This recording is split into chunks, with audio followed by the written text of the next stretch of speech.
நாடாளுமன்ற தேர்தலில் காங்கிரசுக்கு வாக்கு சேகரிப்பது இல்லை என்று தெரிவித்த தமிழக வாழ்வுரிமை கட்சி தலைவர் வேல்முருகன், கிராமப்புறங்களில் பாஜக வளர்ச்சி அடைந்துள்ளது என்றார்.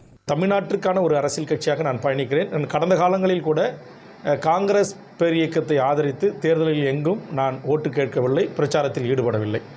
நான் மதச்சார்பற்ற அணியில் இருக்கிறேன். அதனால் நான் இந்தியா கூட்டணி கூட்டங்களில் எனக்கு அழைப்பு விடுக்கப்பட்டும் நான் கலந்து கொள்ளவில்லை. காரணம், ஈழ இனப்படுகொலையில் காங்கிரஸ் இயக்கத்தோடு எனக்கு மாறுபட்ட கருத்து இருக்கிறது. அதனால் இந்த மேடைகளில் ஏறி அவங்களுக்கு வாக்கு கேட்பதில்லை என்பதை ஒரு கொள்கை முடிவாக நான் வச்சிருக்கிறேன். இந்த நாடாளுமன்ற தேர்தலை பொறுத்தவரையில் பாரதிய ஜனதா தனித்து போட்டியிட்டால் கண்டிப்பாக தமிழ்நாட்டில் ஒரு இடம் கூட வெற்றி பெறுவது கடினம் என்பதாகத்தான் நான் பார்க்கிறேன். ஆனால் கிராம அளவில் கொஞ்சம் அவர்கள் மக்களிடம் சென்று சேர்ந்திருக்கிறார்கள் என்பதை நான் ஏற்றுக்கொள்கிறேன். செய்திகளை உடனுக்குடன் தெரிந்து கொள்ள உடனே சப்ஸ்கிரைப் பண்ணுங்க.